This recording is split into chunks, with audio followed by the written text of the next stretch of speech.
So, what shall we talk about today? Should we talk about how I'm a Gemini? Or that I am part man, part machine? That is right. I am like Darth Vader.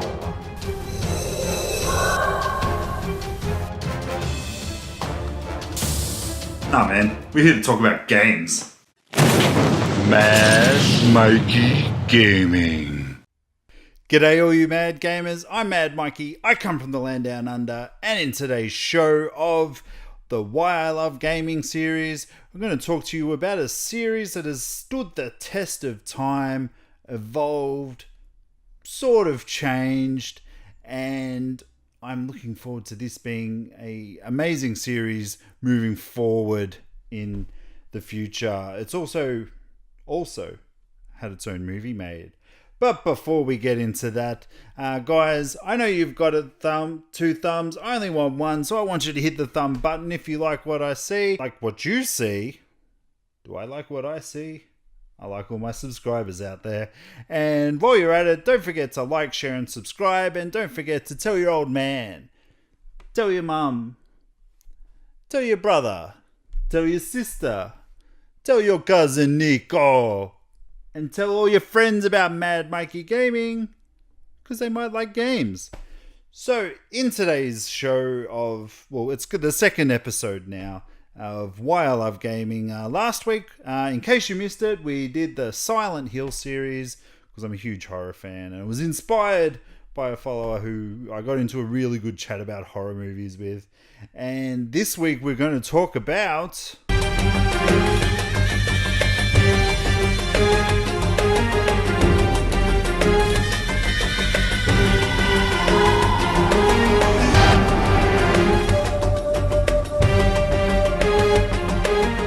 That's right, the OG Prince of them all, the man that started the Prince of Persia. Now, my love affair with the Prince of Persia started at a very young age. On school holidays, my parents worked, they didn't really have a lot of time to look after me, so, they did what any parents did. They hocked you off to a friend. And those friends actually hocked us off to other ones in the meantime. So we were actually staying at a friend's of a friend. So it was a fun time because I was still with my best mate at the time. So we were just hanging out. And they had a PC. We played a lot of Lemmings and things like that. But we also played a game called The Prince of Persia. Now, I'd heard about this and I was just in love with video games at such a young age that any new game that I got to play was awesome. Now, this game was very different to sort of what you were used to. And I do have it here somewhere. It's one of the only sort of SNES games that I've got. But we were playing it on PC back in the day. But from what I understand, the Super Nintendo version is the definitive edition of the Prince of Persia game. So you were tasked, you had an hour, general staple in gaming back in those days. The old vizier's come, he's stolen the princess, you've got an hour to find him, go do it. So this was a platforming game at heart, but it was actually a game that really required a lot of stealth and as well as a lot of patience. And this was very much a game that wasn't out there normally. So this was actually a really amazing game. It was made by a couple of brothers, the Mechner brothers, and one of them did the animations and everything, and the other did the music. So this was a real true indie title back in the day. Obviously back in those days a lot of people were sort of indie developers trying to make their way in the world, but it was a really successful game considering it only went for an hour.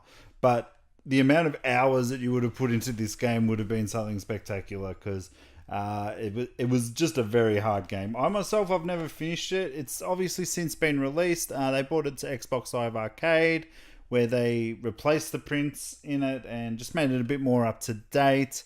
I do have that one. I think they actually give you a 2-hour time limit now, because don't want too hard a game outside of Dark Souls to exist in the world. But it was quickly obviously followed up by The Prince of Persia 2. Shadow of the Flame, I believe this one was actually called. Now, this has obviously since come out, and it's on mobiles and everything, and they've updated it. But this one actually sort of took you outside of a castle and everything, and gave you a bit of outside environments, a few caverns, a few caves. I didn't really actually play this until my older years, when I was actually working at a video shop. Sometimes it got slow, you know how like people started burning things and everything. So we had an old PC, and I was reading up on some Prince of Persia message boards, because by this time I was actually already a fan. And I'd read that you could download a freeware version of Prince of Persia 2 somewhere. I'm like, okay, let's see if we can get it to run. And it did.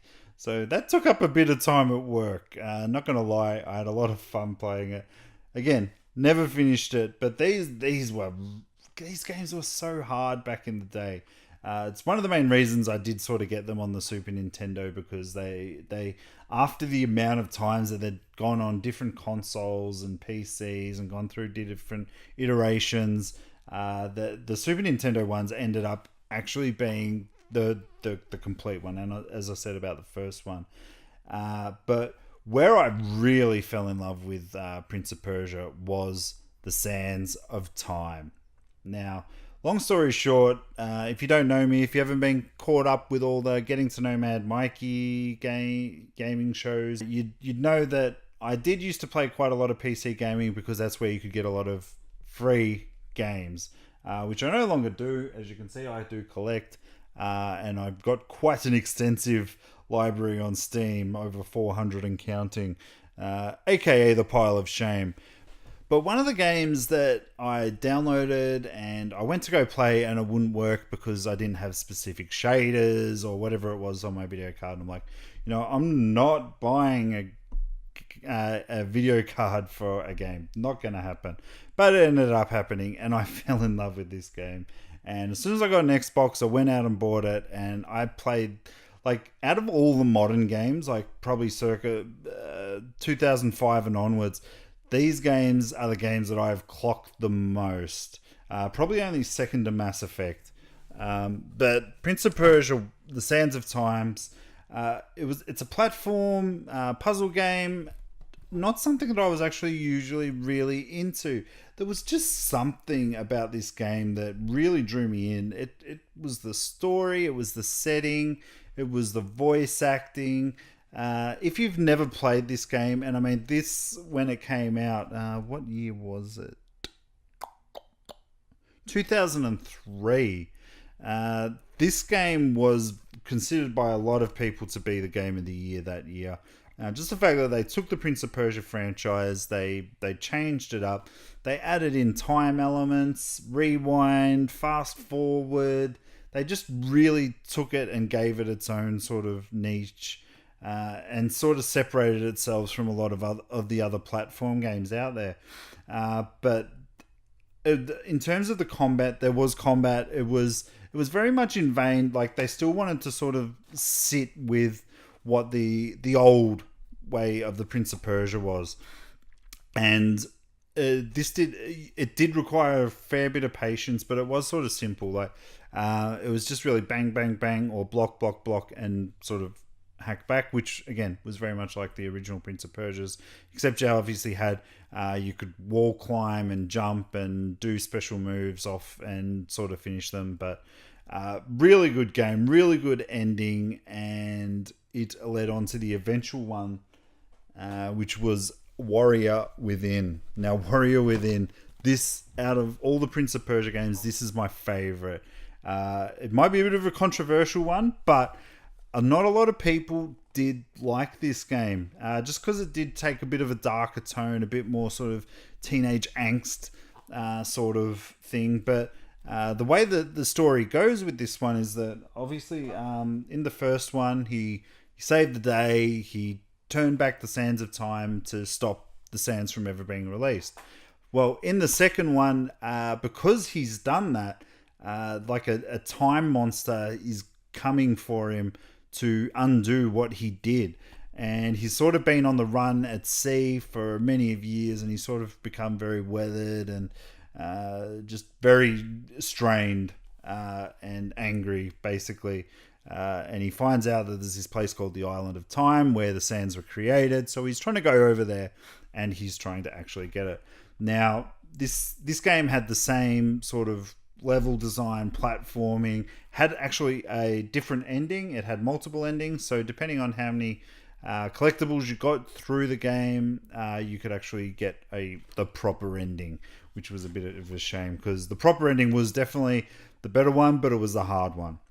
Again, this is a game that I have finished so many times. You can get it on iPad, you can get it on iPhone. It's just an amazing game. It had Monica Bellucci from The Matrix play one of the main characters as well. They did change the voice actor, and that was another thing that a lot of people hit back at with this game. But for me, the amazing thing with this game was the free flow combat.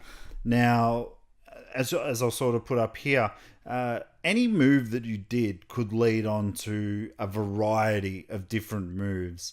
Now, obviously, you'd have your safe ones, the ones that you do all the time, but then you could get really fancy, and depending on sort of the situation, you'd need to change it up a bit. Obviously, your fighting style, so you might have to be more throwing. People sort of, again, they didn't like it. I adore this game, and the ending was fantastic. Both endings were actually fantastic. But it really opened up the door that there was going to be a third one in the series, which there was, and they called it the Two Thrones. Now, basically, the Two Thrones dialed it back a bit. Whilst it did sort of delve in with the sort of dark themes, because the story goes that the prince has been exposed to the sands for so long that he does have a bit of a tolerance to it, but it can still corrupt him. And the whole story went that because he changed the future in the first one, that the bad guy was still there, and he's come back, and you've brought Kylena back with you, who is the Empress of Time, and that's all he needs to be able to unleash the sands of time again.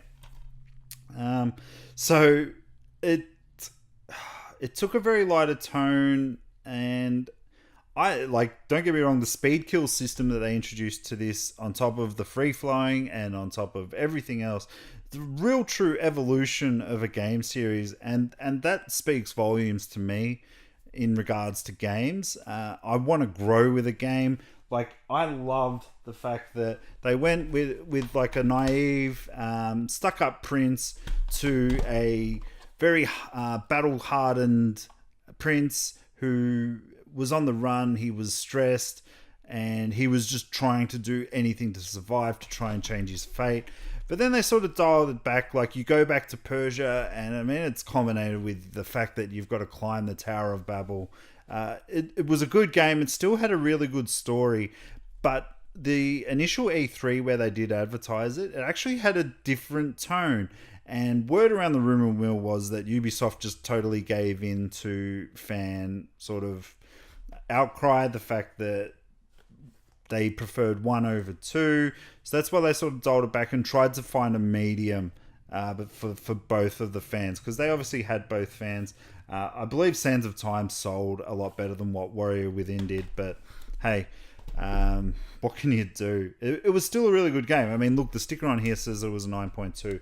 The action, combat, again, everything was flawless, and the fact that they brought in a one hit, one kill sort of stealth system into it was just another layer to it. And as I said, look, I want to grow with my games. I don't want them to sort of stay the same age, and I get older and want more. Then, of course, they brought out Trilogy packs with them. So you actually had the Prince of Persia Trilogy on, which they bought HD and 3D on the PlayStation 3. It actually didn't come to Xbox, which I was a bit disappointed with at the time, but obviously I can't hate. I still got it.